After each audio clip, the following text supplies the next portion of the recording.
And your name again is? Semil. Semil. Yeah. And you know Jim's name. I know Jim's name. Yeah. And it's good that you know each other. 5, 4, 3, 2. We're backstage here at TechCrunch Disrupt with Jim Goetz, partner at Sequoia Capital. Howdy.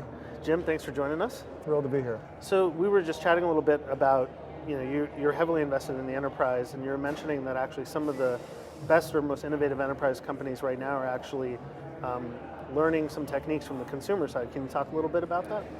I think there's some myths out there that the enterprise companies are focused on shelfware or bloatware, but there really is an enormous energy today in our better enterprise companies on identifying usage, thinking about cohorts, focusing on design in a way that would compare to some of the better consumer companies. And so the notion that enterprise companies are embracing kind of consumer tactics, certainly the upstarts are, and they're using that as a wedge against the incumbents, and it's wonderful to watch.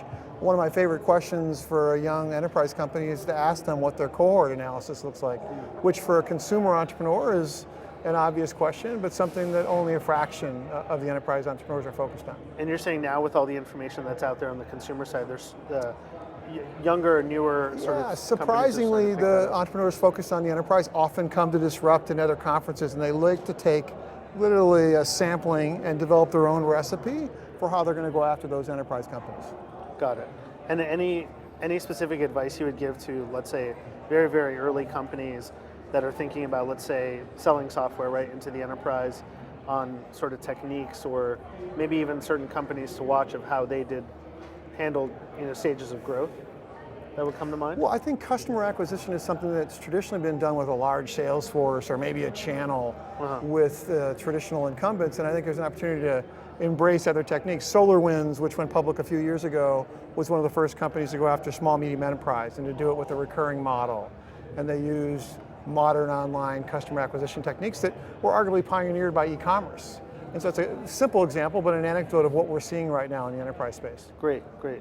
So second question would be around just the period in time we're in now, and let's look more at the infrastructure. Do you feel like these opportunities are evergreen, or things will start to get commoditized, where that the window is really open for the next few years and then may start to shut?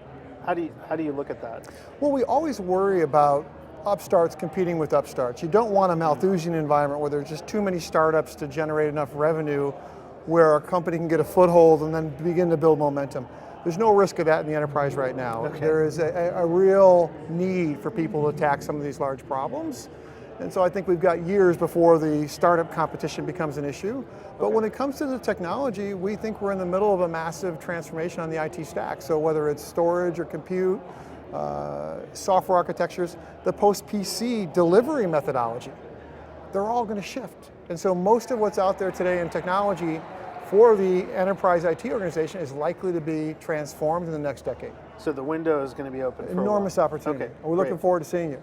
Great. And so the final question would be, I think be useful for a TechCrunch audience specifically, is obviously right now there's a lot of focus on enterprise stuff, and in terms of sources, what do you as an investor read or watch or talk to sort of get your insights? Yeah, it's difficult. It's interesting. Even TechCrunch, who I think does a nice job of covering enterprise companies, if you look at the sheer number of quotes from my partner Rudolf Botha versus myself over the last 4 years, it's probably 2 orders of magnitude. Yeah. It's a challenge. The blog sphere doesn't have a great group of people tracking the newer companies in the space. I spend energy talking to CIOs. Okay. There's a handful of key conferences for IT.